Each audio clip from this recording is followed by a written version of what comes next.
Good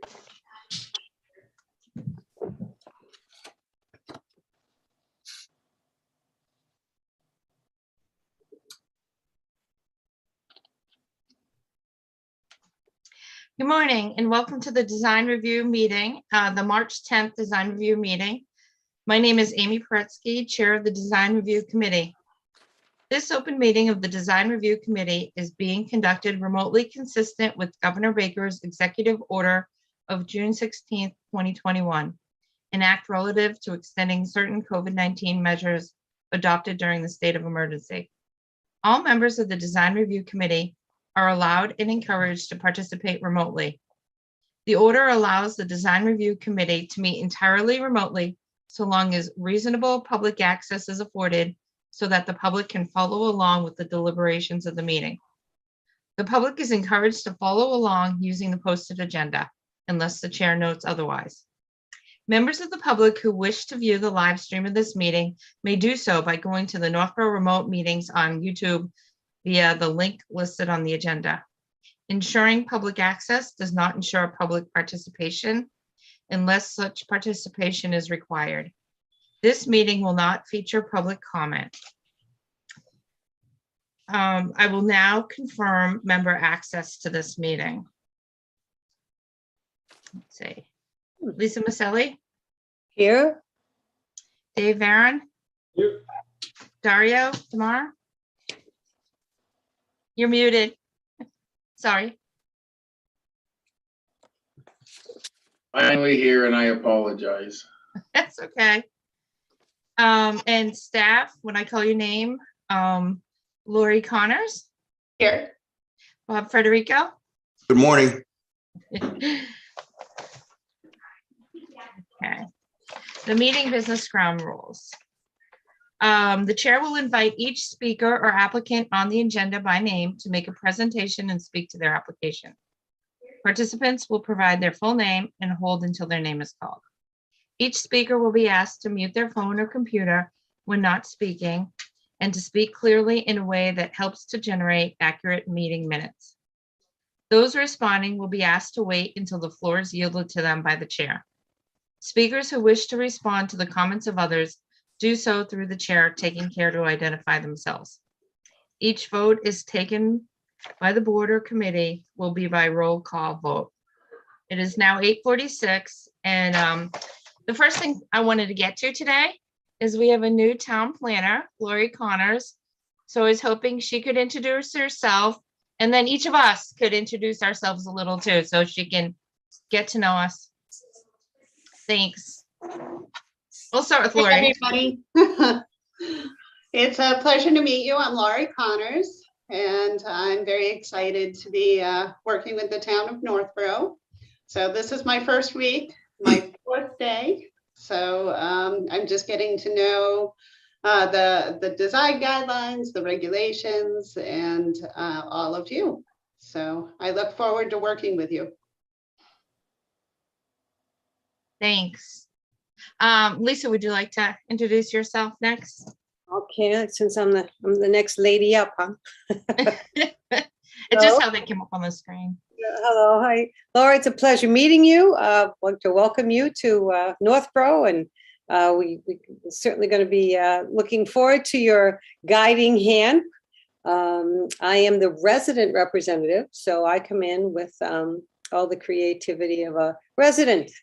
No, actually, I have a design business myself. I've taken a course at Harvard for landscape architecture. I do a lot of courses and classes to keep up with current things and enjoy that. I think, as a matter of fact, the last classes Amy and I attended just about, I don't know, what was that, like 3 or 4 months ago.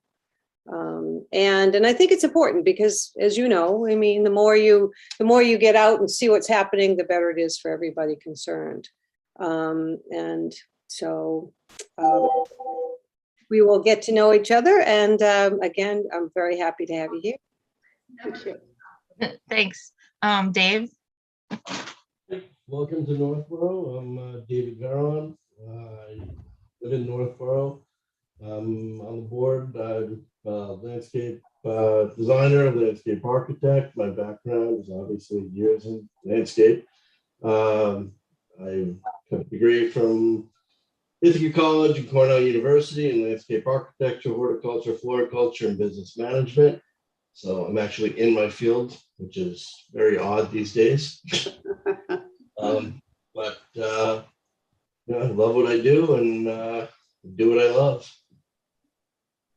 Great. Thanks. How about you, Dario? Hello, Lori. Welcome to the family here. It's good to have someone new and refreshed. I am a licensed architect. I live in Northborough. I'm licensed in 49 states and not quite a dozen different countries. Still practicing architecture here. Our office is in Northborough. And I'm kind of new to this whole, I think, other side of the fence, if you will, when it comes to permitting. Because my whole life, I'm asking the design review committee to tell me how beautiful my buildings are. And now I'm sitting on the other side of the fence saying, well, maybe they're not so beautiful. So it's kind of interesting to sit on both sides of the fence, but I joined all this stuff just because Northborough's been very good to our family. My daughter went through all the schools here and just giving back a little bit and I guess having fun, meeting some nice people. So that's about it. And as far as design review, I'm also on the master plan implementation committee here. So that's it. Welcome. Hi, I'm Amy, and I'm the planning board rep. So by default, I'm the chair of the design review committee. I'm also on the master plan implementation committee, and I've been on open space, groundwater, the master plan steering committee, and I started the town common committee and chaired that from start to finish. So I've been on the planning board since 2014, and I grew up in Northborough. Welcome. Welcome to the design review and to the town. It's I great guess to that's meet all of you, and it's exciting to see that some of you also have design backgrounds. So I think it will be very interesting for me. This is actually the first design review committee that I've worked with, because the other communities I've worked with did not have design review. So this will be very interesting. Usually I'm the one working with the applicants very early on in trying to influence the design and the landscape architecture plan. And so it's exciting to have professionals assisting with that endeavor. Thanks. Okay. Bob, you've probably introduced yourself to Lori. Do you want to, or you've already done that? I've known Lori for about 7 years. Oh, When Lori was in Millbury, I was in Millbury as the building commissioner. So I've got 3.5 years or so of working directly with Lori. I just figured I'd let you guys all know about it, but there's probably no need for Lori and I to get introduced to each other. But I'm delighted that she's here. I don't ever see things in terms of new planner versus old planner and filling somebody else's shoes, because they're different shoes. Yep. And you know, the thing that I feel really lucky about is that Lori has a lot of field experience, a lot of law experience. She's very passionate about the community she serves. And I think Lori's a great fit. I'm excited to be working with her again. thanks. Thanks. Okay, so we'll jump right in now to the agenda. I think I wanted to start with minutes just to get those out of the way.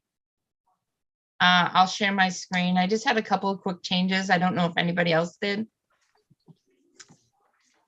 Let's see.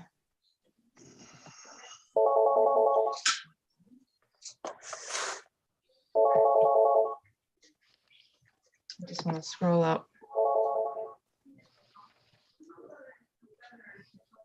I'll just do mine quickly, and if anybody else had changes, we'll through it too. So in the first paragraph, review of the guidelines for two-family dwellings. I just added Ms. Paretsky's understanding was that the pictures and the guidelines don't resemble Northborough because most of the duplex examples the consultant found were closer to Boston. It was just adding a little context to a couple sentences. She mentioned that the 2012 design review guidelines use local businesses, but she would get permission from the homeowners if they decided to use photos. I might use local businesses. Oh, it'd be local homes, right? Duplexes. I was thinking about the other one.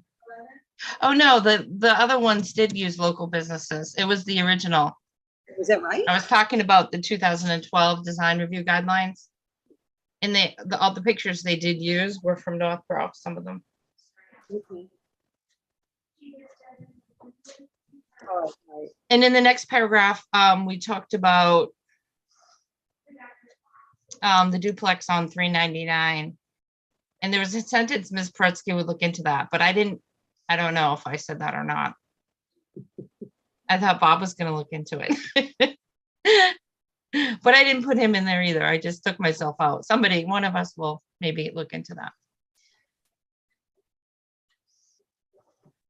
And then on the second page, I added a sentence about the stacked cars in the driveways and having one garage. I felt that Northborough is more of a commuter town and each owner will want a garage and a driveway. And I didn't think stacking cars in a single driveway would be preferred in Northborough. So I added a couple of sentences. I don't know if anybody else had any changes to I the did. minute. I'm No. fine. I'm fine with your changes. How about Dave or Dario? Did you have any changes to the minutes? I'm good. I'm fine, thank you. Okay. Do we have a motion to approve the February 10th minutes with amendments? So moved. Second, Second and moved. I'll take a roll call vote. Lisa Maselli. Dave Varon, Yep, I. Dario Demar, yes, and Amy's and I. The minutes have been approved. Okay. The next thing I wanted to talk about was the design review guidelines for duplexes. Last month when we talked about it, I brought up some pictures from the duplexes in Northborough. And for the most part, I guess I just wanted to make a point that I felt that some of the pictures in the design review duplex guidelines were more from Boston and that they didn't really match what we had in Northborough. So if we were going to go forward with pictures in the design review guidelines, I thought they should represent Northborough. Whether or not we include pictures of it, up to you guys. But I'll bring up the duplex guidelines and these were started way back in 2018, but they never were approved. So I just want to talk as a committee, what you guys think about them. Like, do you agree with the majority of it? Do you think it needs changes? Do you think, I don't know, what do you think? First, I'll pull them up.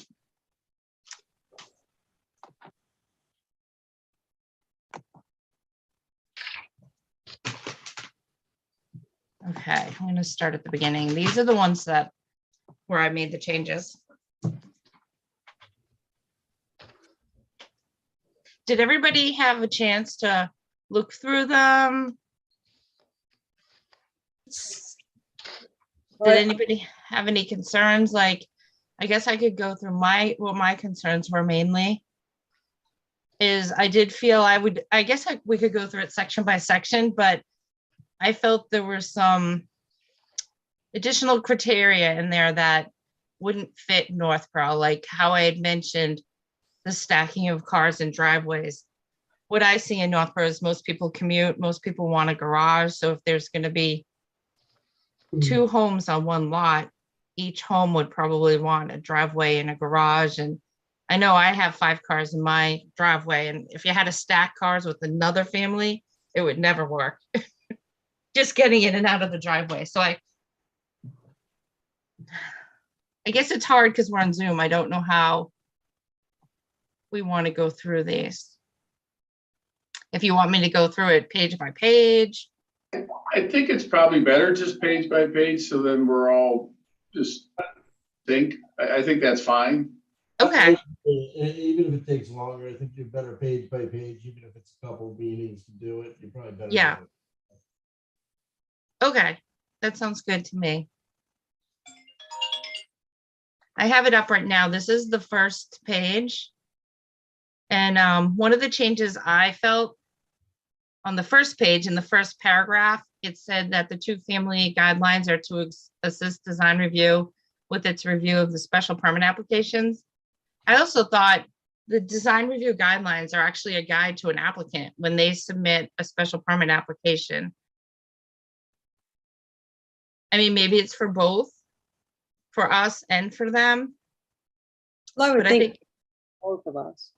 yeah, when I went through the 2012 guidelines, which are overall for the businesses, it was more of a guide. So when an applicant is going to come in front of the design review committee, they know what the town is looking for. And I guess it's also a guide, so we know we all are on the same page. I think, so, this is Dario, having been on the other side of the fence most of my life, the guidelines, you know, there's things that certainly that I'd recommend we change, but I think as someone who's, if I go into a town I haven't been to, and we grab this and there's this, you know, 9 or 14 page document, I think what would be helpful to any applicant is when we're done with this, if we've got certain headings, that there's a 1-page piece that comes with it, almost like the outline, so that when I'm going to apply, oh, this is the part about windows, this is the part about setbacks. And then you can then go to the actual guidelines and then look that stuff up if you want more details, because then you're like, okay, they care about this, they don't care about that, this is important, geez, what do they want here? Then you can go look it up, as opposed to instantly having to read a whole bunch of pages and getting all confused. It's kind of a cool thing as a professional to have a little checklist, so you put a little check next to the 8 categories or the 11 categories. So, and a lot of towns have that, which is pretty cool because it's kind of how we live. There's so many things. It's not just the DRC, you know, there's the ZBA and there's Concom, and we have all these checklists we have to go through. So I don't know if everybody agrees with that or not, but if and when we're all done, and I don't even mind being the guy to do it, if we have all these fundamental categories, at least a person could look through that and say, oh, okay, I did the one with the split entries, you know, where, or the the garage is preferably on the sides, or, you know, whatever. Does that make sense, or am I just too lazy to read everything? No, it totally makes sense. I had to do a project in Arlington, and it was a total rehab, and it was check, boom, boom, boom. We did the same thing, and it made it life a lot easier, working right down those checklists, right down, you know, for the submittal process, the whole thing back and forth. It was a lot easier doing it that way. They had the guidelines as well, but with the check sheets, it just made life a lot easier going back and forth. So when we had everything in that check sheet, we knew we were ready, in, out, in, out. It was 1, 2, 3. Both of those. I think what Dario is saying and what Dave is saying is good, and I think they're two separate things. I think that having the introductions or where to find everything in a smaller version is great, and then the checklist at the end to have that as well. Totally agree with the checklist too, because when I first read these, and I started making changes. My whole point was to try to get it down to 2 pages. But then I couldn't, because I found a lot of things I really liked in there, but I tried to narrow it down to 2 pages. It was impossible. So I think a check sheet would be great. Well, both. We have a check sheet, Yep. as Dario said, so Yep. that gives you a where to find certain things for greater detail. And I think, starting out, and we've discussed this, I think, a little bit, it's a very simple thing. I'd prefer just to take 2 family dwellings away and just put duplexes, because 2 families are one over the other. It's an older term. And I think down the road that there'll be more than one set of duplexes on lots. I think they may go into, 2 and 3 groups. So I'd almost like to just see guidelines for duplexes. I think for now, we have to leave them in until we change the definition in the zoning bylaw. Because in the zoning bylaw, and it's too late to do it this year, the zoning bylaw uses the 2-family definition as both the up and down, which we've only had one since I've been on the board, and duplexes. So I think what Judy did here is she tried to include the duplexes into the 2-family definition by saying 2-family and duplex are used interchangeably. Yes, I understand. I understand that they do that, but I mean, I would like to even work for it next year to do that, just to make sure. Remove 2-family because you're not sure there'd be any 2 families in Northborough. Not new ones. Yeah. We got one, but it was on East Main Street. Is Down it behind Sammy's, I think. conversion? No, that's it. Really? Hmm. Because that was an older house, I thought, that they reconverted. They set it back to where it was. Yes, yeah. They said it was a 2-family and then it went to 1 family. They were bringing it back to 2-family. So what we're looking at now are things that actually are designed and brought forward design-wise. So, Right. All right. If I may interject just one quick thing regarding East Main Street. We caught them working without a permit to turn it into a 2-family. And we stopped construction. They went to, I think, the ZBA because they needed a variance, which they got, but they never exercised it. So whatever appearances they have made to the boards, everything is expired because it's way over 2 years old. So if they were to continue any kind of, and also the building permit has expired as well. So for that building to do any kind of rehab, they've got to start the process all over again. I just wanted to throw that out there as an update. On East Main Street, it's basically behind Sammy's. It's a little 2-story. I think the color is gray.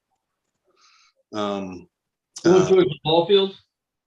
No, actually, right behind Sammy's sub shop. It's 2 doors. It's 2 doors south of Virgin Ave. Yeah, So you don't even notice that there's a street there. But if you look at the telephone pole that's being supported by another telephone pole, it's yeah. the second house to the south of that. Take a look.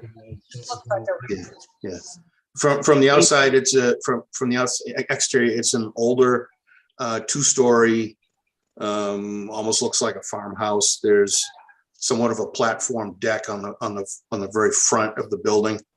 And I think there's a little portico over the front door. I'm not sure. But the project has been stagnant for well over, I'm going to say 2 years. Okay. Okay.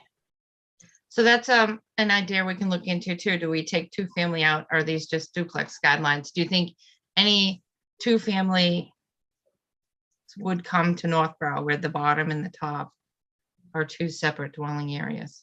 I just don't think it's a design that anybody's using anymore. It's more for conversions. Most of these places, unless in Worcester, I mean, back when they were building 3-deckers, that was a style. We're not in a city, so we haven't done any 3-deckers here. 2-deckers were usually homes that were, most of them were converted. My house is the same way. So most of the older homes that were converted into two families, but I don't, Bob would maybe know. I haven't seen a two-family built. I guess I wouldn't want to limit it. You know, if someone does have a small lot and they'd rather go up than sideways, it may actually work better. I mean, one of the things to consider is, the geography in town.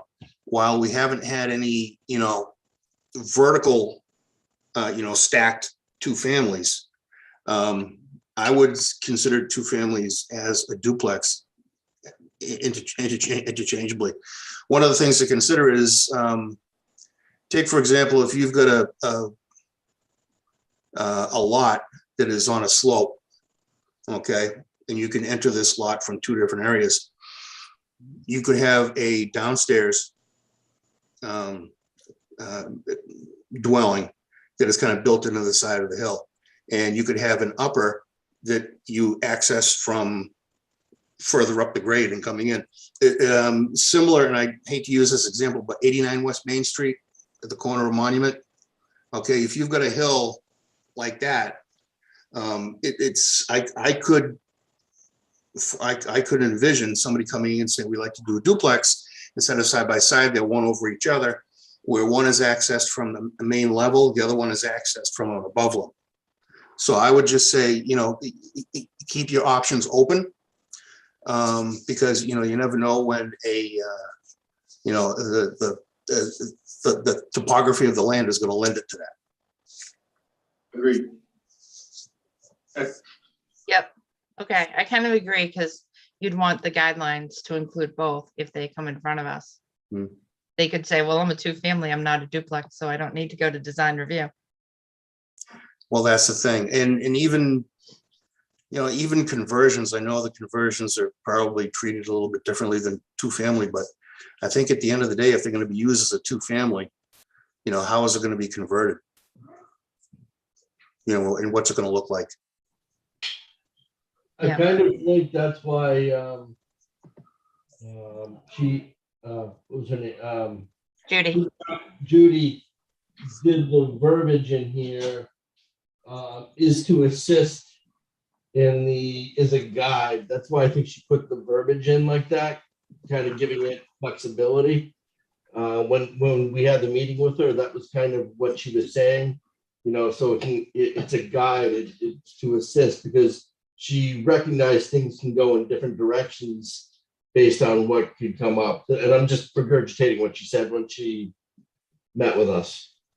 yeah, And I think the most important thing here that really covers us is we write in there, two-family dwelling and duplex are interchangeable and considered the same. That really covers us. And then if we go back and want to use duplexes as the main heading, for Lisa's recommendation, that's fine, but I would always keep that verbiage in there, because then it doesn't matter how you do it, it's still got to go past the DRC. So if we use them interchangeable and pick one as the main definition, but always keep the other one next to it as, hey, folks, this is the same thing. You can call it what you want. And we can modernize it by calling them duplexes, but we leave that two-family dwelling and duplex are used interchangeably and, considered the same as far as, permitting, then that would be great. I agree. I like that. Just update that, change it out. Yeah, we could do that over time, but I think having that sentence that you have right up there, Amy, is really puts that to bed so no one tries to get away with anything using semantics. yeah. What do you think about in the introduction? I know it's just minor things, but it's really a guide for an applicant, or a guide for the app to assist the design review and guide the applicant. It's not just a guideline for us. It's Well, also, To interrupt, I do think it's a guideline for us as well, because we will change, the committee will change. And I think it's a standard there that it helps anybody new coming in to see what we've all agreed to as the standards. So I would probably take the review of special permit applications, because that goes really to planning board, but maybe to assist the design review committee. And guide the applicant though, too. Because it's not just for us to read, like it's also for them to read. I think it does both. I think it gives us, I'll just say for a better choice of words, some teeth so we can refer back to something if someone's questioning it. But I think more importantly, you're trying to help people understand what we're looking for so they don't have to come, in front of us 100 times. So we're saying, folks, and guidelines is the perfect words. We're trying to guide you in a direction that fits with Northborough. But then if they say, well, why would you do that? We can say, well, you can see here on page 2 in the guidelines, it's something we've always promoted or recommended. And this is a real breach of that recommendation. So then it's not, Lisa or me hating the person, because, they drive a better car than us. Well, I mean, it gives everything it grounds everything, and it takes, I think, a lot of opinions and subjectivity out, which is, to me, the worst thing to be in control of. If you have it in writing somewhere, then you kind of go back to that. And if it's broken, we change it. Right. How about putting in with its review as part of the special permit application? Because we play a role in it, but we don't, we don't have control over that. We just play a role in it.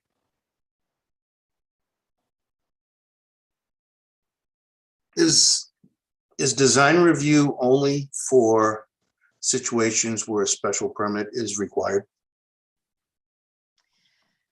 I don't think so. I think We'll we have just. to figure it out, yeah. Well, and if Yeah, go ahead. No, go ahead. we ever do go into the signs where we were going to, design review is going to do the signs, that would make a difference. I mean, in the past, we were never really, this is kind of new territory for us, because in the past, we've never been able to really have much of any say in duplexes. This is brand new territory here for us. So we've never had anything. So this is like you're trailblazing here. This is brand new. And she wrote in the document, it's for existing structures that are being modified or enlarged. And for special permits, I'd have to go to the zoning bylaws and see exactly what kicks it off. I know when they do come for a special permit to the planning board for a new duplex, that definitely kicks it off. But if they're converting, I'm not sure. It must. I just don't have it open. Amy, I think that says it pretty clear. It says we're only going to review the stuff that they're changing unless the value exceeds 50%, then we review everything, which is pretty standard. Yeah. It's standard with handicap codes and everything else. Anything you put in new has to comply with the current handicap codes. But at a certain point, if you hit a threshold, then the building or other components then have to come up to code. So that I think that sentence is for existing structures being modified or enlarged. The design standards shall apply to only the portions of the structures being modified, which is fine, because we're not going to tell them change the gables if they're only trying to put a little shed dormer or garage on it. And at the same point, you go further and say if the valuation exceeds 50% of the taxable value, then everything is subject to review. And I agree with you, Daria, but for the first time, like we had three, like the one on, I'm trying to think of the street names, one on Lincoln Street, one on, it wasn't Howard, it was Hudson Street, finally came to us. But even at that, our hands were tied because we really couldn't say much about those technically because we had no guidelines to what we could and could not say. Before, none of that would ever come to us before. It would, I think, go right to the planning board and totally skip our committee. So, this is totally, kind of new to us, Yeah.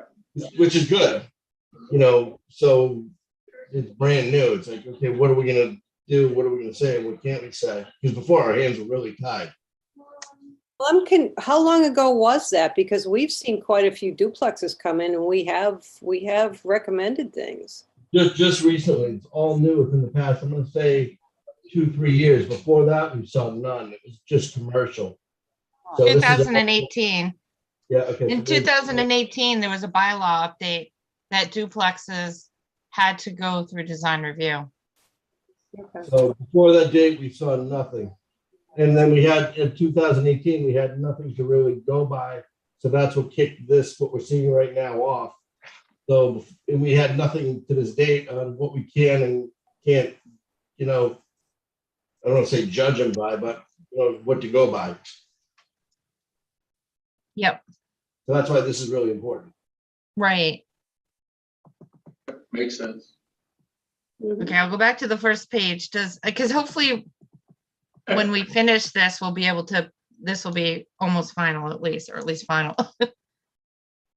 Do you agree there to guide the applicant and assist design review committee, or should we just leave it with assist the design review committee? No, I think both is fine. I don't have a problem with that. Yeah, that's Okay. fine. Yeah, doesn't matter. Yep, okay. It's gonna go under introduction, but some of the formatting had like boxes and stuff.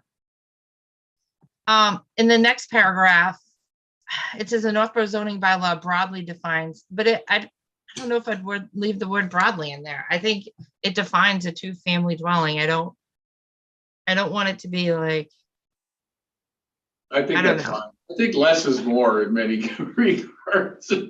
It's just, that's fine. and originally I had taken out the second part of this paragraph just because I was trying to get it down to less pages. I felt like, although great, there was a lot of verbiage in that didn't really need to be in. I agree. Yep, less is more. Right. So then when we went into, this was very important, I thought, what you just read about what kicks it off.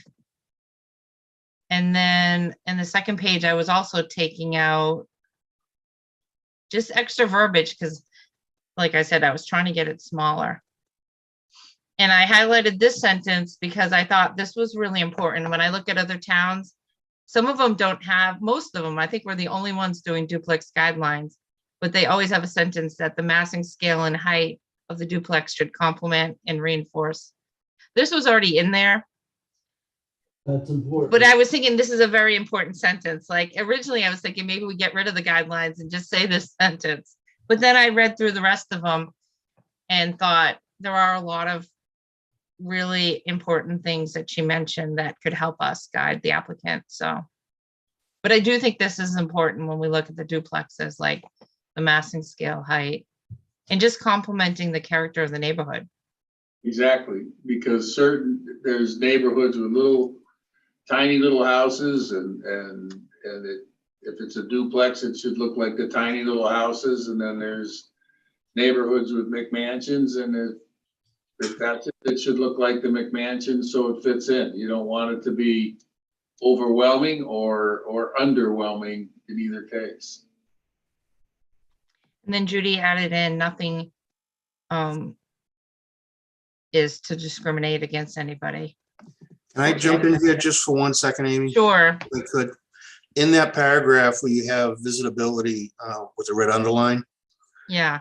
if you go down one line, it says standards for livable design shall be in accordance with AARP's Livable Communities Initiative. Yep. Shall, I would recommend, because you don't have any teeth in this committee in terms of enforcement, Mhm. and you really can't force them to do this stuff. I recommend shall be changed to should Yeah. Or may. or may, because, we don't know where AARP Livable Communities Initiative comes from. We don't know how it's written. We don't know how often it changes. Okay, and to hold them to another standard by force, I think is going to be a little difficult, to follow through with. So I recommend, should or may or recommended be in accordance with the AARP. Okay. Do you think we need this paragraph in here? Like, do you think it's important? Well, yeah, it's okay because it's important to talk about, you know, you don't want to discriminate against people with disabilities of any kind. Mhm. You know, or reduce livability for older residents. You know, site standards, livable design, you know, relatively flat sidewalks, you don't want excessive flights of stairs. You know, you want, you know, if you're in a driveway, maybe the shortest route to a doorway to the house. And I You know, think, that's I the think sort of in that, yeah, Bob, I think maybe what we say is, rather than put it there in a sentence, I think if we put it in a different spot, it may read better, where if we say applicant should consider, and then standards for livable design, blah, blah, blah, blah, blah. Then you're telling them to look at that, but we're not mandating it. Right. I mean, the word shall is a very, very powerful word. Right. Yes. I think if it's followed by consider, then they should consider these standards when they're doing it. And it doesn't mean they have to. Yeah, we looked at them, it didn't fit because we're on a big hill. Right. But, and I also think, like, this is the first time when Dario said earlier about the handicapped code. I think that's like, I didn't even think about that when I'm looking at any of these things, and I think that's important. Well, one of the things you have to remember is that handicap code is not enforceable in a single or two family situation. Handicap code only comes into play when it's some sort of a commercial venture, or if you have, I think it's more than 20 housing units going in one complex, if you will, then a certain amount of those residents have to meet both level 1 and level 2 handicapped accessibility. Right. In terms of a single family or two family, there's no AAB and there's no ADA. But you know what you also want to do is, you know, part of housing stock is to encourage livability, and because it's basically AAB and ADA don't have much of a place in terms of single and two family homes. But you do want to increase the livability of the structures.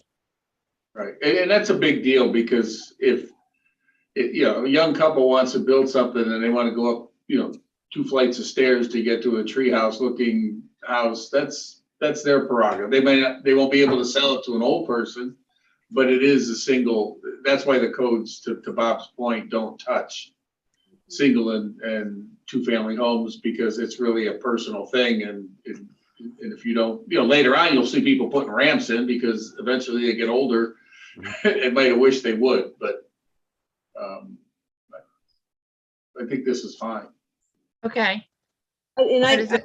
Dario, I'm putting this in a different, this one paragraph in a different location, like at the end, or, kind of closing up. Let's see what she has it under. It's under the title of, just the beginning.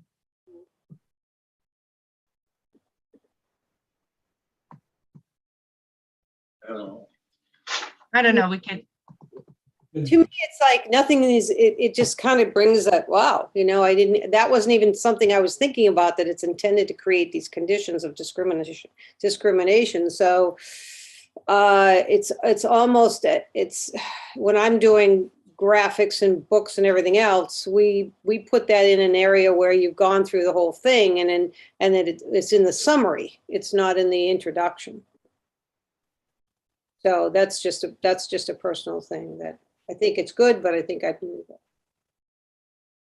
I guess we can think about it, because after we make these changes, I'll send it out and then everybody can read it. And if you see a better spot that it should be in, we could talk about it next time. Right. Versus going through now and looking for the right, maybe it will come to us by the end of the document. That's all. I just keep going and see if it. Yeah, because she had the intro, now we have the goals.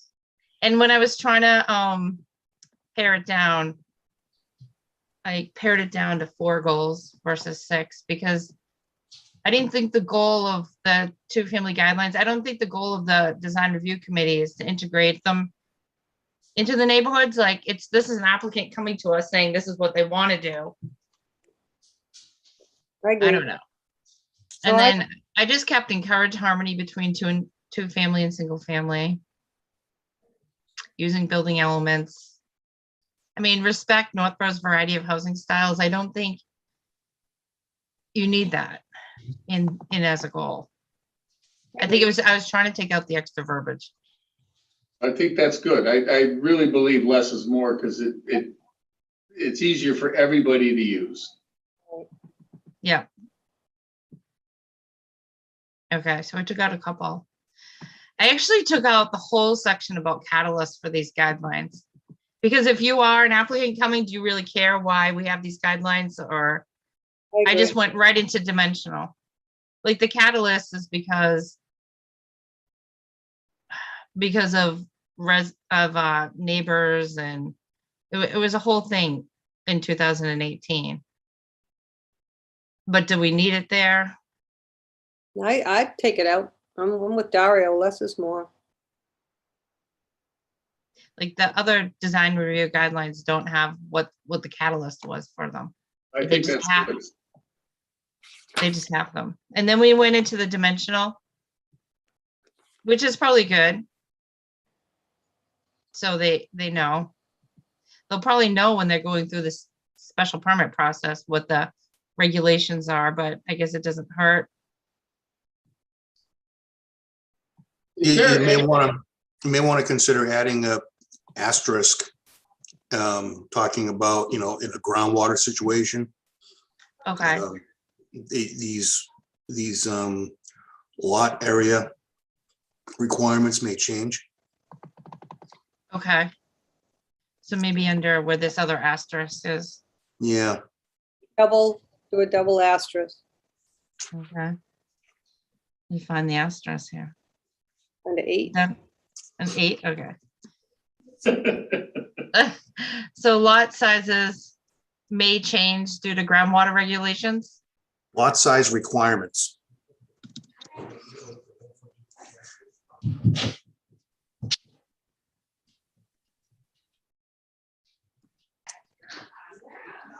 Groundwater regulation. Yep, there you go. Okay. Do you guys want me to like highlight the changes I made so when I send it out, we all know, or this is fine? Or maybe Judy has to know if she has to do the updates. Yeah, I'm hoping- highlighting is probably good. Okay, Is this the spot where we would put, if you scroll up a spec, and I'm not sure where it would fit, but up even farther before the deleted paragraph. mid goals. Yeah, over here, so see the facade, the one on the bottom, encourage street facade design and enhance. There's several buildings here that have been built and some slated to be built. That there's a big piece of me that wants to say discourage. If you look at those apartments on the corner of Route 20 and Brigham, they're relatively new. And to me, I can't even come up with a word that's awful enough, disgusting, appalling. It just, if you look at Brigham, there's all the gas meters, all the electric meters, there's air compressors, there's transformers, that we should say we discourage putting utilities on the front of a building because it's awful, and it's the people across the street get to look at that, especially now in the winter. Yeah, they put up a couple pine trees and they put it next to them, not even in front of them, but we have a similar thing coming up with that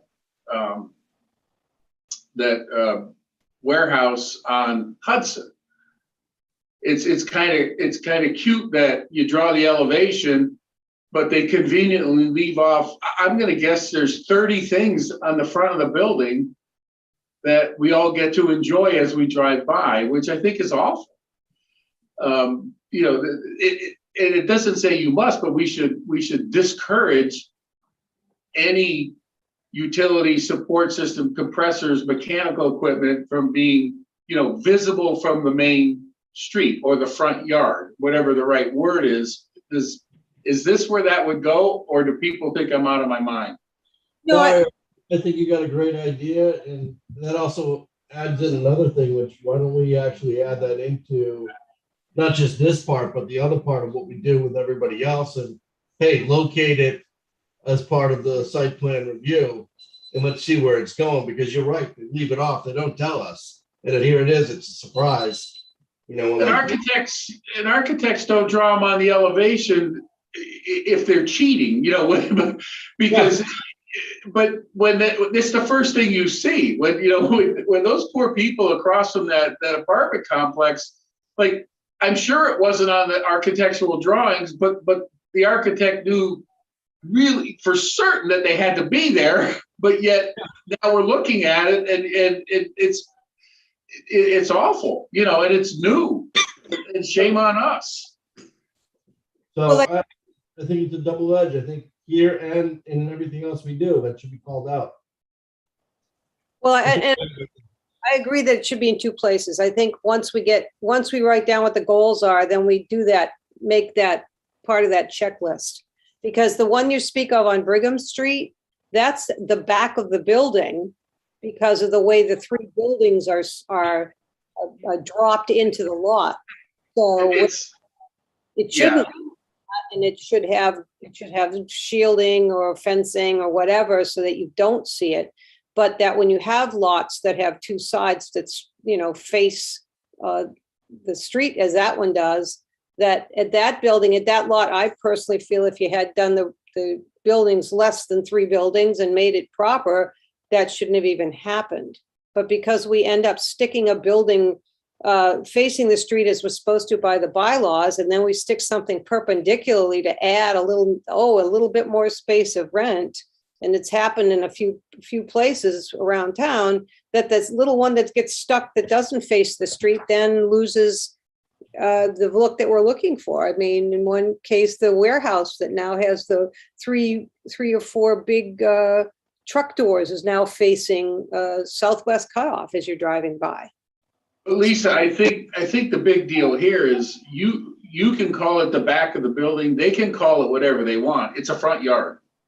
It's on the street. It's a front yard. So if they want ancillary functions, they're fine. But it aesthetically has to be treated as a front yard. You know, and then all those rules would apply because it's what the world sees with that building. So if it's a corner lot or you know, it's visible, directly visible from us. And I think front yard, by all the zoning definitions, is any yard that borders the street. So they could have, in that case, they have 2 front yards, and then the big debate comes: are they 2 backyards or 2 side yards? but there's no doubt what the front yards are, and that's where I think that should have teeth, because what are you going to say? Oh, we don't care about those people because they're on the smaller street. Like, how awful is that? No, I'm with you 100%. Yeah. Now, how about the wording, like Bob, and there was something in our guideline, in our bylaws, I think it's like street facing facades. So it's not really front yard, but any facade that is facing a street. Yeah, or visible from a street. It might be even better visible, because then, you know, but front yards, and maybe you do front yards, street facing and or visible from the street, so they don't get you on a technicality. Yeah. Then you're covered, because that's the real intent. The real intent is these things are ugly and they should be screened, or put in the back, or put in the side, somewhere where nobody's going to win an award in architecture for putting their condensers and gas meters and electric meters on the front of a building. Yep. So would it be utilities? Is there other verbiage there? Discourage utilities? And I don't want to make it longer. You could say such as, but not limited to, and it name some samples, you know, air compressors, gas meters, electric meters, transformers, etc. Dario, just one question regarding utilities. The utility suppliers, correct me if I'm wrong, typically tell you where to put things. They do. And I think that's important too. So we should also say, what do we say? So, visible from front yards, it's, you know, or we could put something to the effect of, or proper screening, you know, shall be provided, you know, because yes, I think that's really important because now the gas or the electric companies, for example, they're, especially when they come with underground electric, you're gonna have a little monument there. And then I think most people will, you know, they put bushes or something around them. It takes 2 bushes and then they're not as visible, but those are less obtrusive than the ones that we see just all mounted on the walls, you know. But they should be properly screened. And I think the word visible covers that. You know, we want to properly screen these. I might leave this for you to add all the, I didn't catch them all. I caught gas meters. Electric meters, compressors, transformers.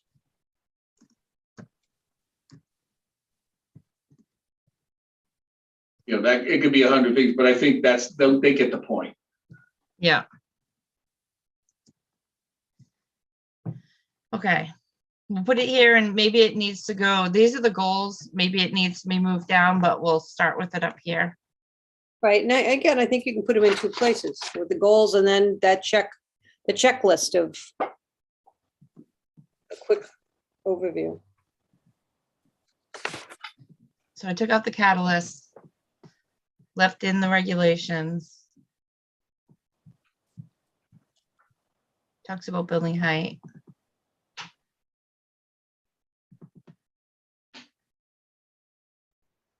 Now, is Okay, there, on the dimensions, if we scroll back up just a second for this, Yep. oh, I see setbacks. Yeah, that's fine. Yeah.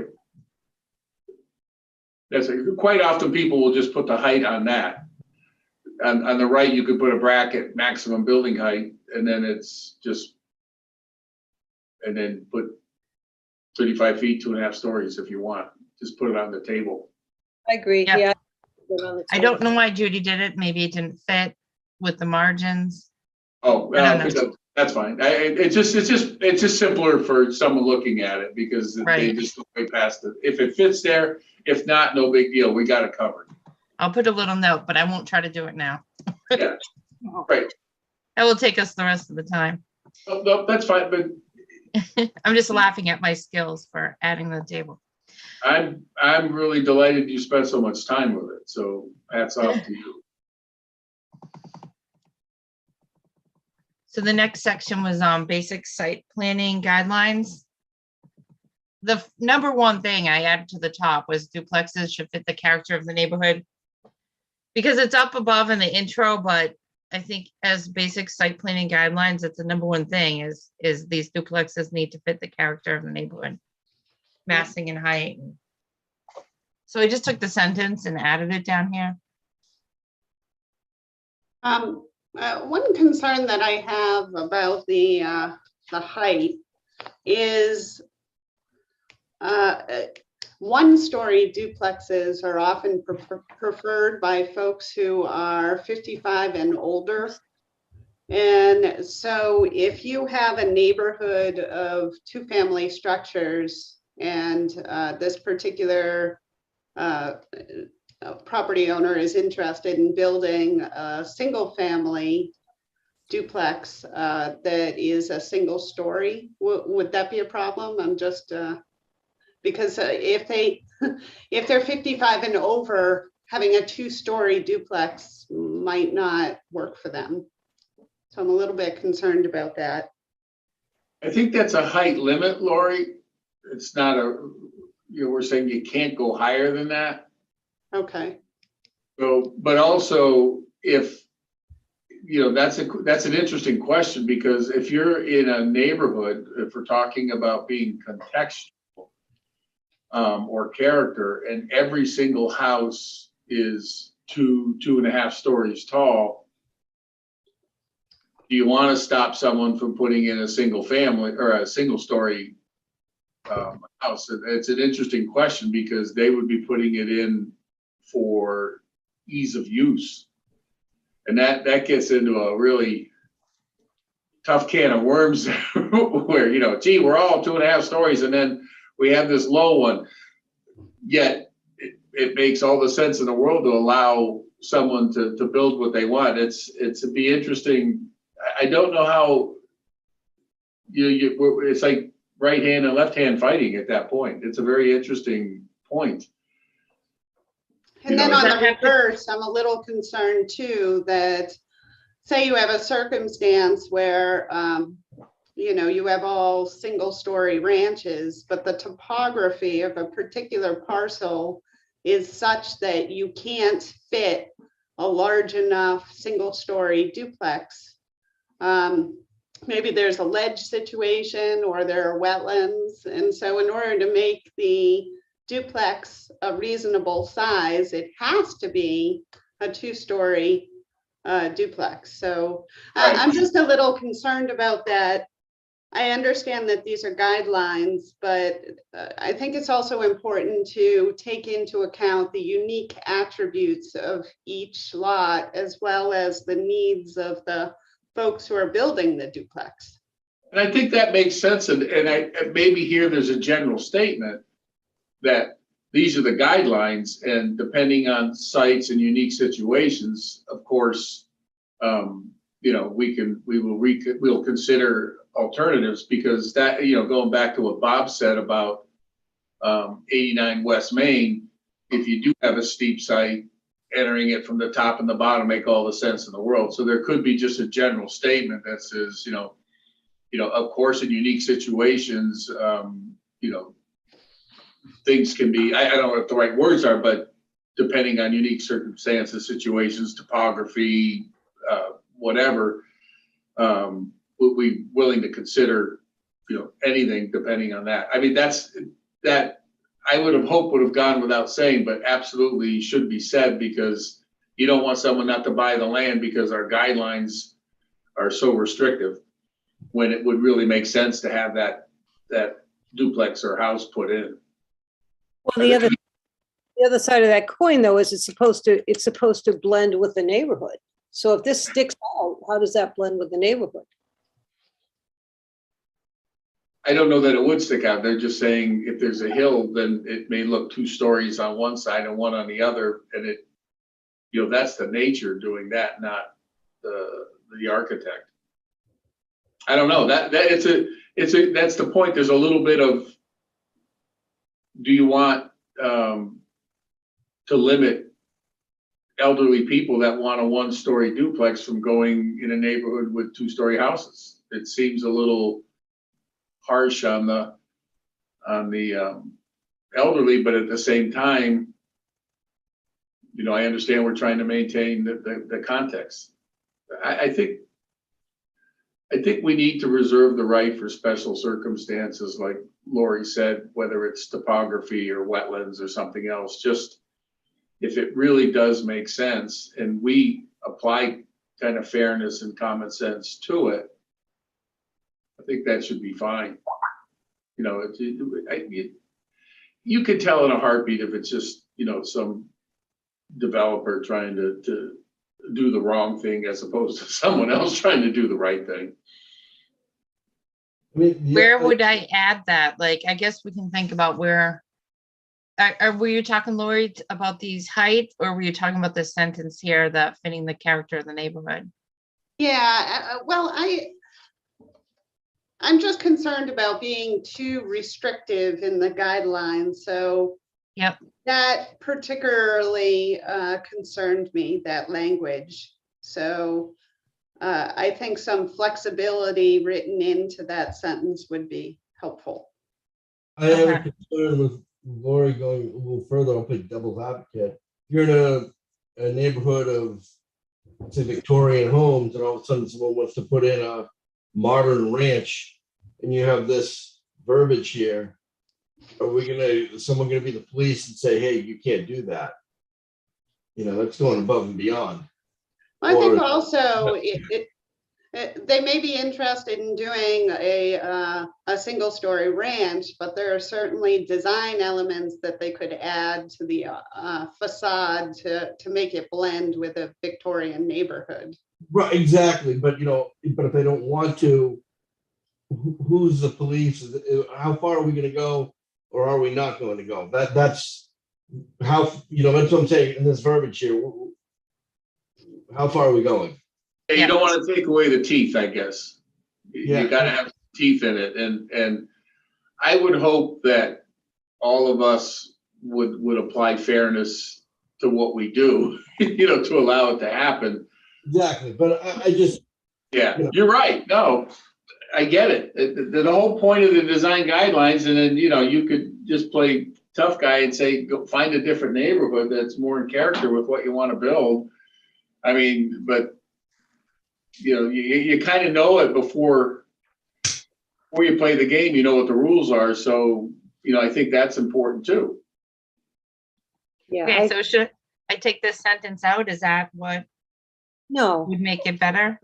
I think add, not take it out, but add a caveat if you want. if you gotta change it around, or we gotta either soften it or play with it somewhat, or But that's the heart of the whole guidelines, is to be contextual. I mean, that's the whole intent of these guidelines, is you want to be in context with your neighbors, and so I think that's the meat of it. But I think somewhere we put that asterisk that Lori's talking about that says, it could be at the very end or the summary or whatever we have, say, it's needless to say, or something that sends out, there's always an exception depending on unique circumstances in site topography, zoning, or whatever, so that you have a way to go back to that and say, wow, this is really broken. We should go along with this, or vice versa. Yeah, this is the guidelines, but this is awful because you're right here. But I think you need that caveat, and we have, I think, the right to say this is an exception. And if people are sitting there, the public watching it, it's an exception because it's a common sense exception, because there's a unique situation. We all agree the intent is there. They're meeting what we want to have happen, but because of unique circumstances, we're going to say, you know what, that's okay. So that line that Lori said should be put in there to give us that freedom, that if there's something crazy or unique, we have the ability to say okay and not be hypocritical. right. At the same point, don't forget, we're just an advisory, so that it's actually Exactly. the planning board to say thumbs up, thumbs down, on our recommendation, I guess. Well, why don't we go back to that we'll go on further and figure out a way of rewriting some of that perhaps. Okay. So I left the next sentence. For me, I wouldn't know which way the sun was coming, so it would be hard for me. I guess maybe that next sentence is just talking about you don't want a huge house to dwarf out a small house. It talks about the amount of shadow cast. But I don't think we've ever looked at a house thinking about how much shadow it's casting on the next door neighbor. Yeah, Well, I'll let Dario talk about that. Go for it, Dario. yeah, we're having that's like a quadruple edged sword. You have setbacks. That's pretty much is what's going to determine the shadows. You have setbacks and height limits. Yep. If I buy a piece of property and I go 2.5 stories, I have a 20-foot setback, then my house can be 2.5 stories at that setback. And what people are now doing, and we're actually fighting this now, they'll put up a little solar array on the south side of their property. And then there's new codes that say, oh, you can't put up a building that blocks someone's solar array. Now they're preventing someone from building on their own lot. because someone put up a solar panel right on their property line. So now I have to pull back. And if you look at the winter sun during, the heart of winter, the shadow from a 30-foot house casts about 200 feet, which would say you cannot build on your lot anymore because I put up a solar array next to you. I'm showing you the extreme on that. So the code has building setbacks and height limits, and I think that's really what we should consider. You can consider shadows, but you should never stop someone if they own property from doing what for the last 100 or 200 years has been allowed to be done by right. So should I just take it out? Because I didn't even see us ever looking at a house and saying, well, you're going to cast a shadow. Do you think it's going above and beyond? I think everything we have is in place kind of does that. That's what our setbacks are all about. If we want that, then you make the setbacks, a little stricter. But that's, and David, you can opine after this, but I've seen that go nuts some cases. I have too. So should I just cross it out? I would. Yeah, I think for us, yeah. yeah. I That's thought it was a lot too. I think something's going to happen down the road to Dario's point about solar, since they're going everywhere. But this doesn't, you don't usually build with solar, so. Right. I didn't add that one there. It was there, but I was thinking the same thing. Like, I've never looked at a site plan and said, well, that's going to cast a shadow. So, We do all the time in Boston by code. You have to give a shadow plan. oh, wow. Oh, yeah, no, we do it all the time. There's programs for it, especially if you're near a park where people want to go and they want sun and enjoy it next door. I think there's times when shade and shadow really matter. But for what we're doing, it doesn't seem appropriate because we're basically little building lots in a row and we have our setbacks. But we've done, we just did another one, for a project, like I said, we're doing it. So we did the whole solar array plan, and you show azimuth and altitude at 4 different times in the year, showing all the extremes, so everybody knows where your shadows are going. So it doesn't apply here, in my opinion. Okay. In Boston, in that way, it's a totally different deal. Yep. Okay. For the next sentence, I don't love it all the time when the corner lots have to be facing each street. Like, I thought, if appropriate, duplexes on corner lots may be designed. Like, I didn't want the guidelines to be so specific that said, if you're on a corner lot, you have to have your doors facing the opposite streets. Like, sometimes it works, sometimes it doesn't.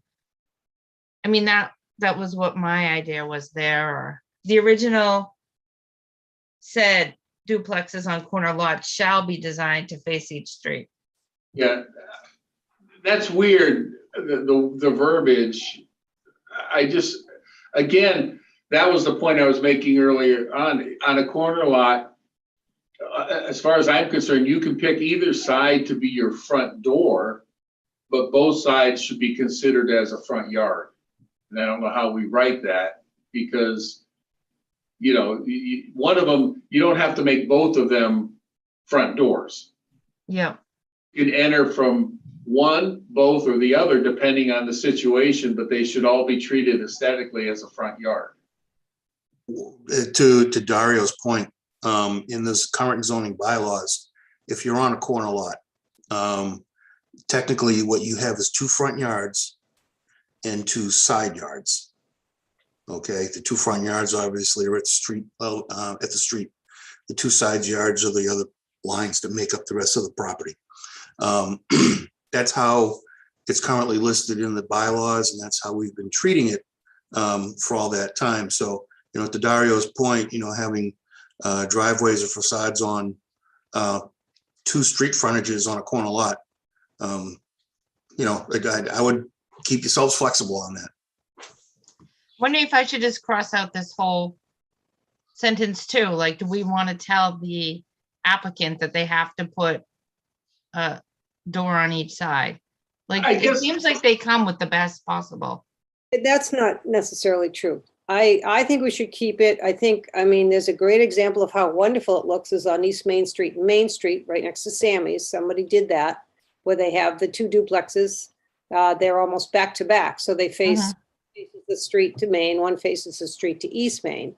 But to the point of having the light meters, electric meters and all that sort of thing, if you're going to take a corner lot and the laws are already saying that you have two front yards, then I think you need to consider that. And there's a lot of design that can be done and innovation and stuff like that. And I don't think that that's a bad thing that you have two front yards. You should cater to both of those yards because one of them is going to suffer if you don't. So. And maybe we say that, maybe this thing, if duplexes on corner lots, shall take into consideration that both lots on the street are treated as front yards. I like that. That way you're telling them you're not forcing them to put two main entrances because it might not make sense. And usually people don't want a million driveways, but it may work better. But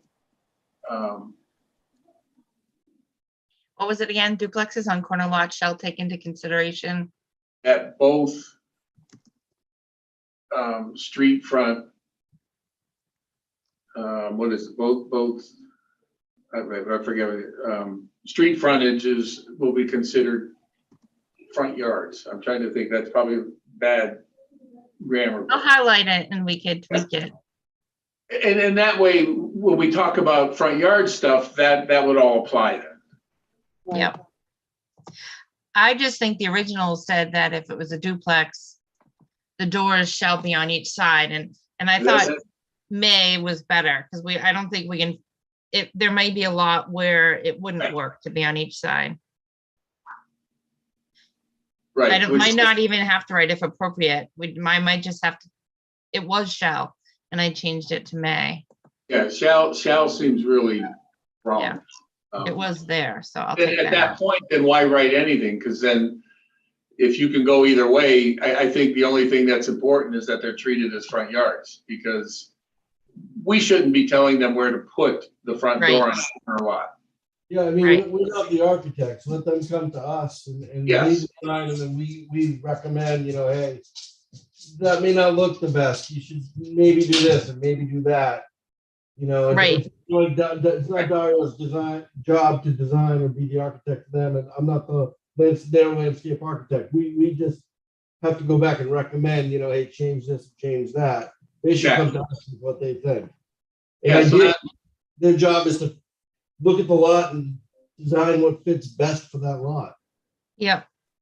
Well, originally it was here, so should I take off that whole bullet? Originally it said duplexes on corner lots shall be designed to face each street.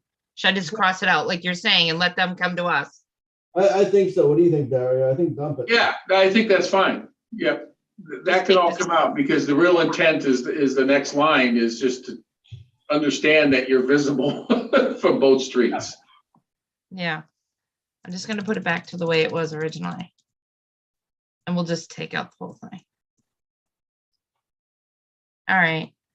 That one I crossed out because I thought it was kind of nuts because you don't know the context. Right. I agree.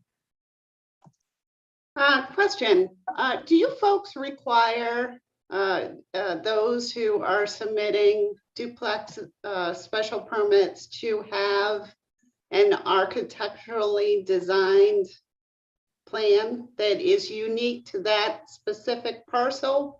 Because I know one thing that we've seen in Millbury is a lot of times they just give us like stock elevation drawings that don't take into account the context of that particular parcel.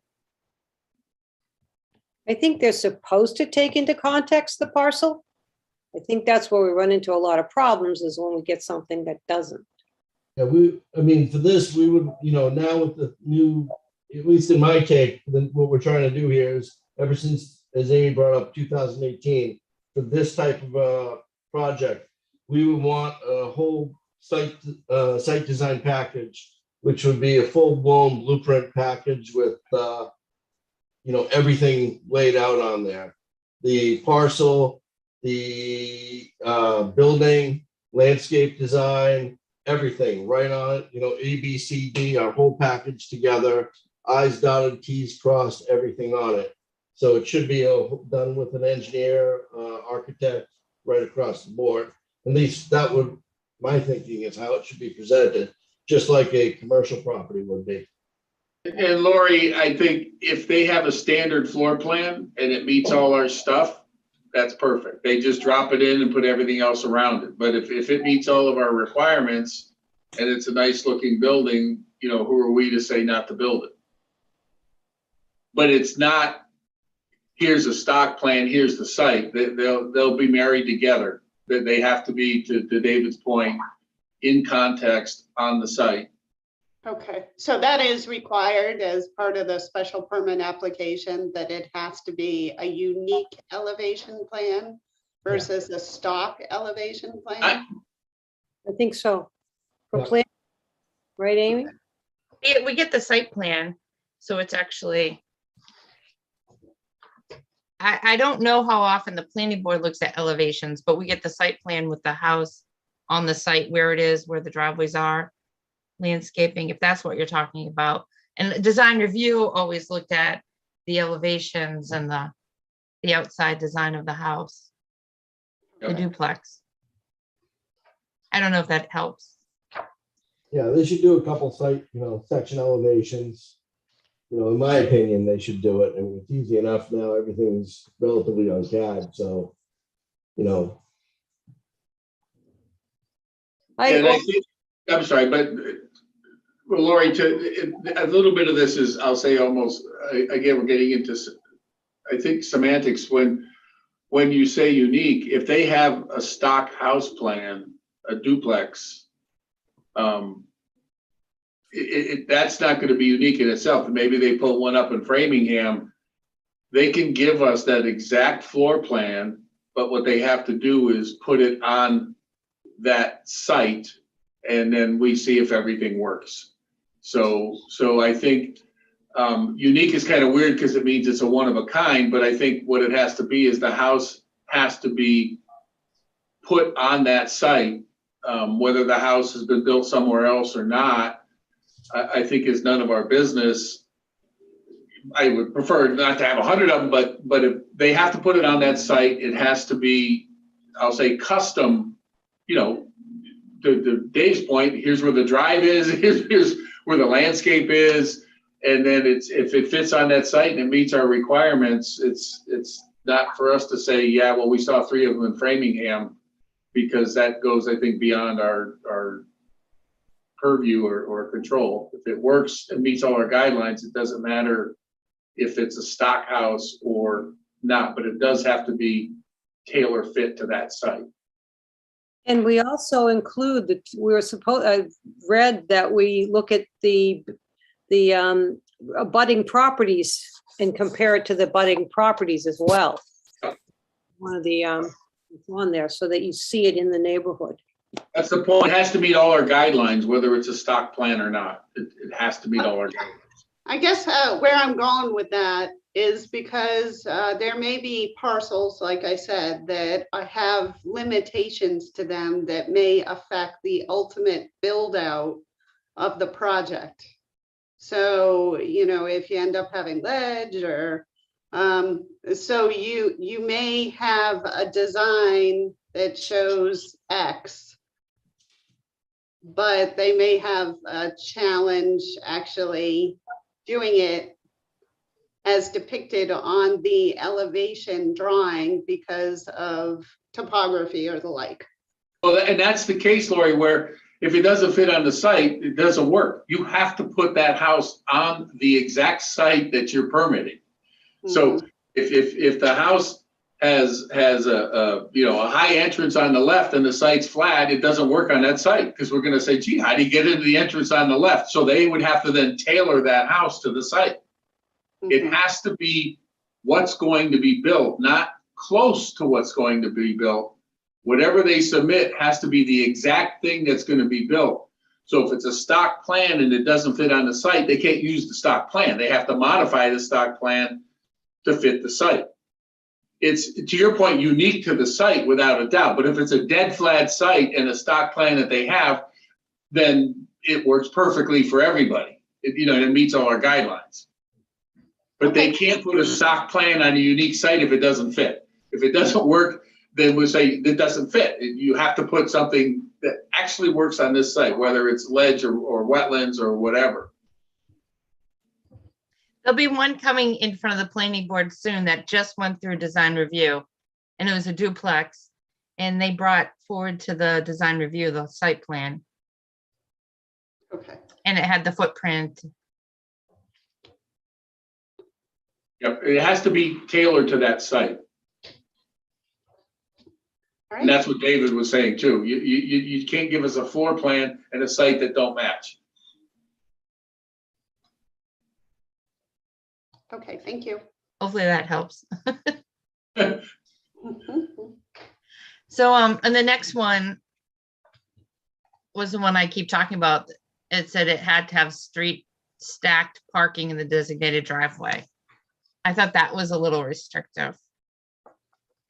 I think they're really just trying to say there should be no street parking. Is that kind of what they're trying to get to? Maybe? I don't know. Maybe.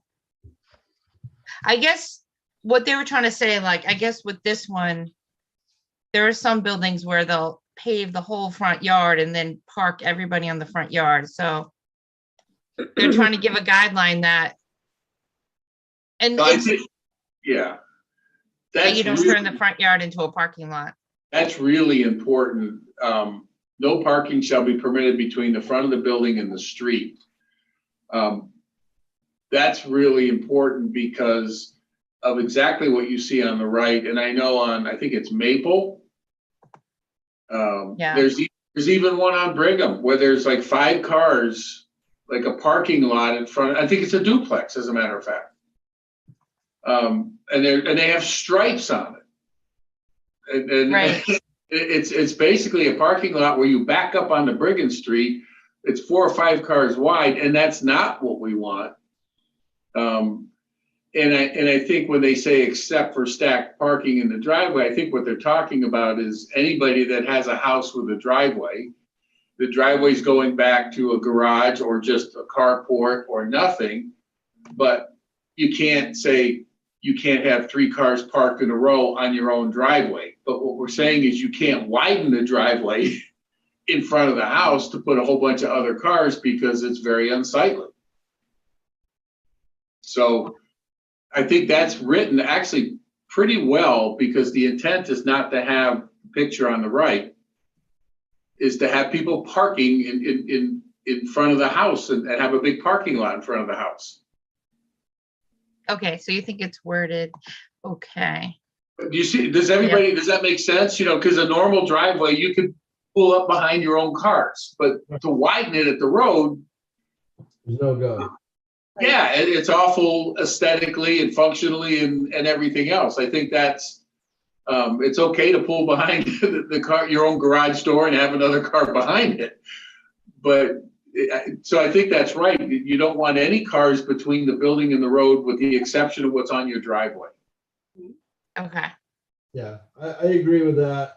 I see a lot of what's on the right, again, Arlington, Cambridge, all that direction. I see this all the time, and it's even worse when it's in the in just all the way up to the street, and people get tickets because people can't even walk across on the sidewalk there.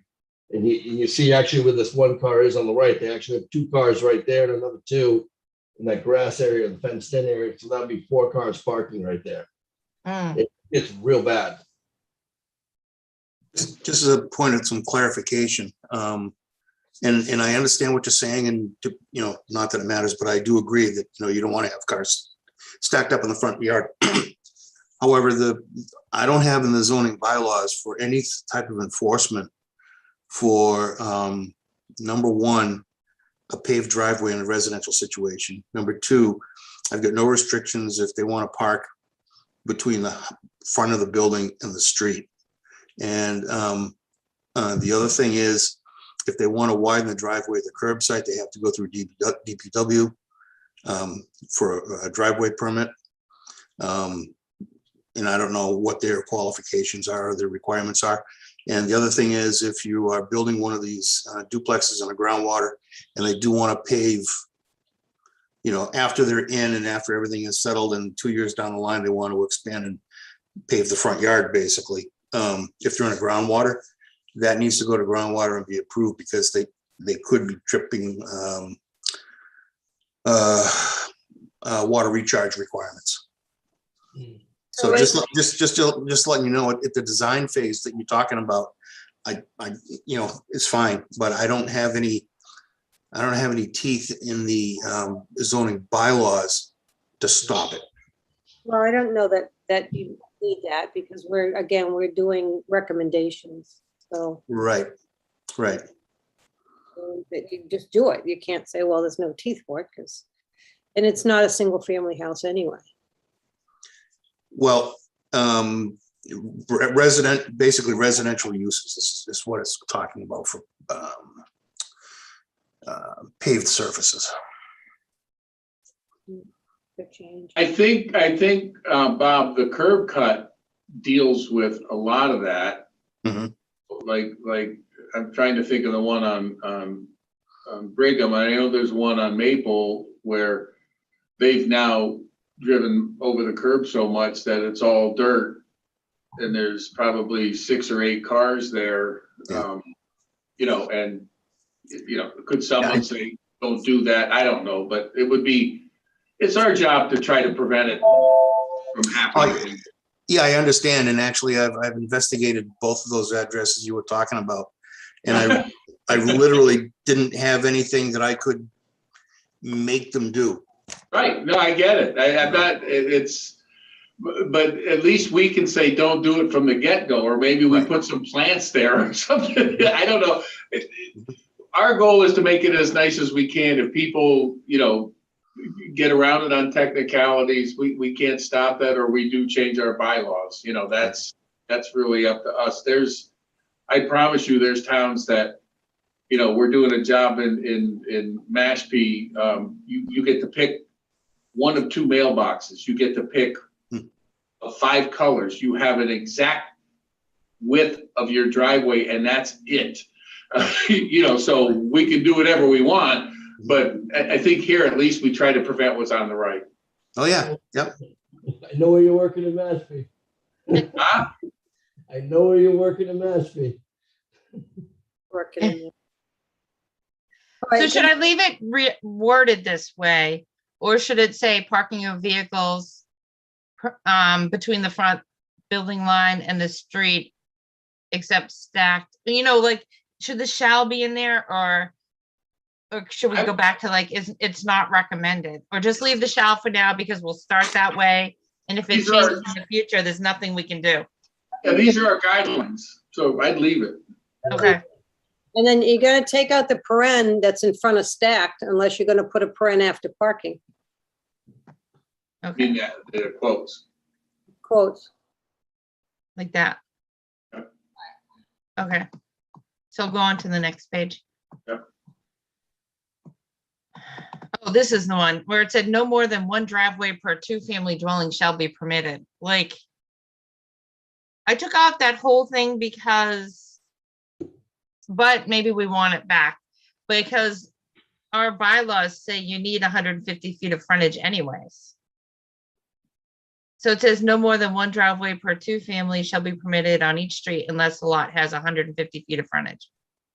But our bylaws say you have to have 150 feet of frontage. So I didn't know. Or we could leave it, because maybe someone doesn't have 150 feet of frontage and they go for a variance, so then it's good to have this. Yeah, probably leave it there for that.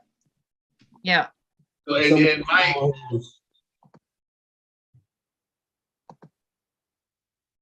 in a weird way, my preference would be to have 2 driveways if we could get the garages facing the side, not the street. The Right. house is so much nicer, but if it's so tight, then the 2 driveways could look really weird. So I think that's fine.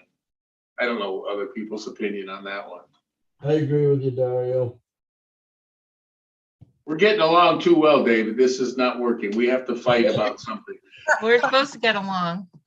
Oh, okay. Okay, so I'll leave that one. Yeah, and the 20 feet, that's what I would make narrower. Yeah. Right. You don't need 20 feet, you just need one car worth. Yeah, it could be 12 feet because 20 feet allows 2 cars side by side. But that would be a big deal. That prevents the parking lot in the front yard. Okay, And I'll bet you everybody here doesn't have a driveway more than 12 feet wide. There's restrictions in a lot of towns. Wellesley is 10. yeah, So What you if you know, have a 2-car garage? Yeah, I was it gonna flares say, out. It flares out in front of the garage. You can have a narrow curb cut and it flares out in front of the garage. Well, it works better Yeah. than people back in and out of your driveway if it's wide. So I like that narrowing into the wider look. Like the one on the right, you know, that can flare out. That could have been 6, you know, garage doors, but you come in on the curb cut of 12 feet and then it flares out. And the reality is when it flares out, then the parking is up closer to the house and not on the street and in the front yard. so you're saying like this could have been narrower, right? At And it the- could have been a single drive coming in and then flared out in front of the garages. Yeah, the only thing that may change this, and we could do a little modification to this, is Amy, you took a photo of the multifamily 55 and older community that Tony Adams built. Those are wider than 12, and you know, how do I say this nicely? It's probably good that they're wider than 12. If my dad is there, believe me. right, Well, and that's too because it's not long, it's short. So it only, Yeah, they'll never, yeah, I know my parents too well. I'd be fixing it every other day. So, I mean, in that situation, you know, so overall, yes, 12, but I think there are some situations where you may need to adjust that. You know, Right. just a little wording in there for that, and that's it. so shall maybe should be like a recommended, more of a Yeah. recommendation. Just a recommendation. I'd leave it in. We can't, right, until we figure out what we're doing. She put it in there for a reason, so I would leave it there. Judy? I'm a little bit concerned because I think that you will be encouraging on-street parking if you have a driveway width of only 12 feet. Because there are certain circumstances, you know, if you have homeowners who are entertainers and they may have visitors, and or if you have a situation where you have, you know, multiple drivers in a household, and they may just be unable to fit. Or you have circumstances where you have differing hours of work.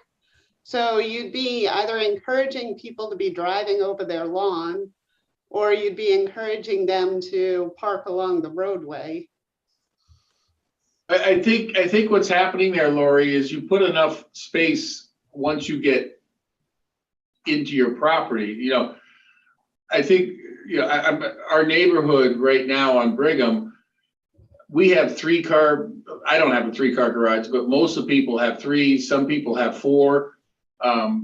But like that right there, As an you example. probably park 8 cars on the left. As long as your curb cut's narrow, then if we're gonna have a 4-family or a 4-bedroom duplex, we'd like to see the ability for 3 cars to be parked on that, in that house, whether there's 2 in the garage and 2 behind the garage, but the driveway itself at the street doesn't have to be wide. That's all we're saying is narrow the curb cut, make your driveway in front of your garage or the number of garages you have big enough to accommodate what would be a normal occupancy. And with parties, kind of all bets are off. You know, if I've got 20 people coming over, they're gonna park into the street for that day. And we have it all the time, people parking, and I don't think that's the end of the world if it's not every day, but that's up to everybody else. I know you can have a lot of parking and still have a narrow curb cut, which But is. if you have a circumstance, I know a lot of people use their garages for storage purposes. They don't park their cars there. And if you have a 30-foot front setback, so, there are a number of duplexes that won't be built with super long driveways. So that's one car in front of the garage. And so, you have a husband and wife, maybe the husband leaves at 4 a.m. I just think that's asking a lot, because you're going to have to be really careful about how you park your cars in the driveway to ensure that people can get out. Yeah, I think go ahead. I think you're still getting back to the fact these are duplexes and you're sharing the space with two families. And if you have to set up some guidelines as to not, how many people are living in there. And now are we getting two families that are now going to have families, like, a husband, a wife, a teenager who has a car. What's the expanse? I know in Arizona, you get one car of your driveway and one car in the garage, and that's it for all of the duplexes that they have, or the condos. So, I guess you just look at the terrain and you look at what we look like in Northborough, and decide, are we going to have the garage doors in the front, like the picture that's shown on the right? And even though it says discouraged, a lot of the houses are built like that. I think that more often than not, the little lots that they're put on, if you go on South Street, right, was it South Street in summer? Those are right on the road, and those are all paved. And I think with 150-foot frontage minimum, if you go back up to that picture, sorry, Amy. Okay, I was gonna see if I had the South Street one in here. But I don't, but there's the one that we did recently. If you can go back up to the one, and then we'll go to that one, because they all make sense.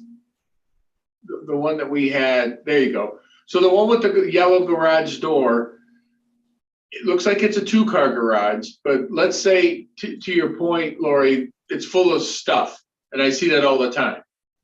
There's at least 2 cars that fit in front of the 2 garages, maybe 4, depending how deep the entrance is to the garage door on the right. Then there's probably 2 or 3 cars deep on that driveway beyond that. So that particular house could have, 4 or 5 cars parked there before you get to the street. And in the back, 2 of them, or 4 of them with access to the drive itself. And at a certain point, you say, hey, kids, I got to get out in the morning, and you do organize it. The one on the left accommodates 4 cars outside the garage without anybody getting in their way. And then the one you were just going to, Amy, it's not that hard to do. The one that we just did? Yeah, there was another one that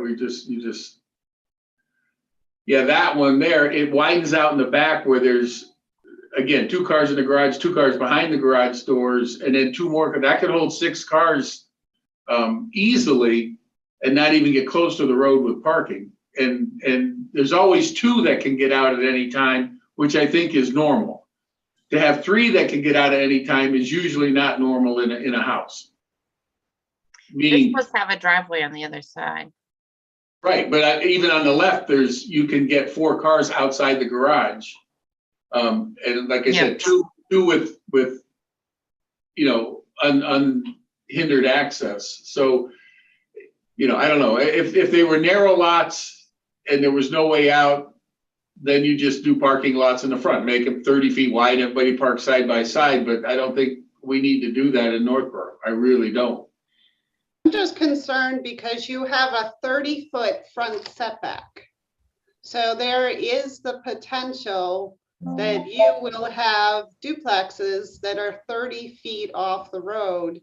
And, you know, your typical parking space is 18 feet wide. So that doesn't provide you with a lot of space to get around the vehicle that's parked in front of the two-car garage. Right. So So they should, that only gives you 12 feet to get around, you know, with that super narrow driveway width at the street entrance. and that's why they should just put the house back further or the garage back further. The 30-foot setback's the absolute worst case scenario. Put the house back, like these guys, the house is at 30, the garage is at 50 feet back. We also have minimum lot sizes. I think we're a half an acre. Is that what we are for duplexes? 30,000 square feet. Yeah, so a little more than half an acre, so you push it back.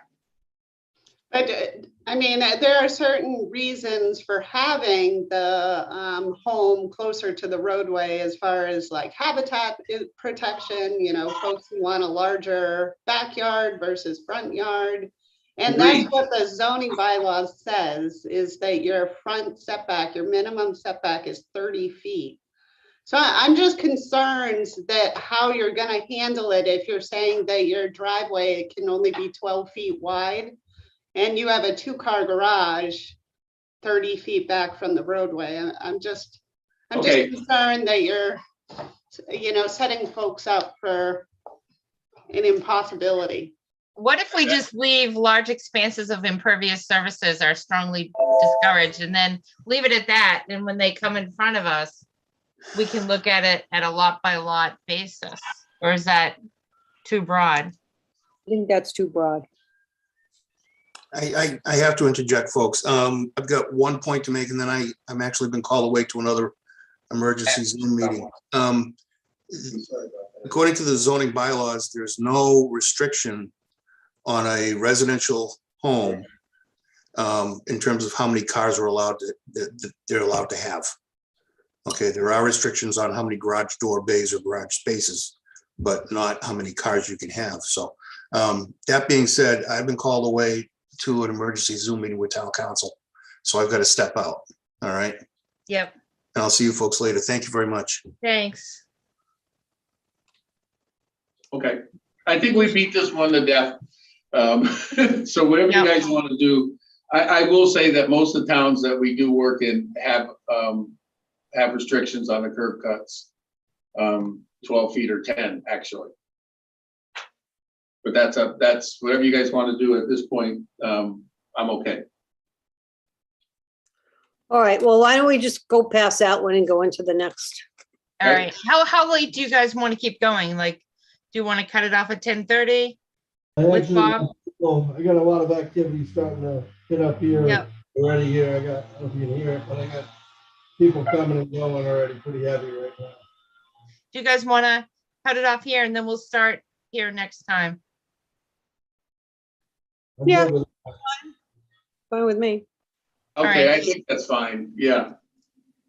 I'll send it out again with the changes that we made and we'll just pick up from here and everybody can think about the driveways and No, I Okay. think- honestly, I think it's the best way to go. Just keep going point by point right through this. yep. It It's sounds very good. And healthy. next time we'll start with this and we'll just get into it and yeah.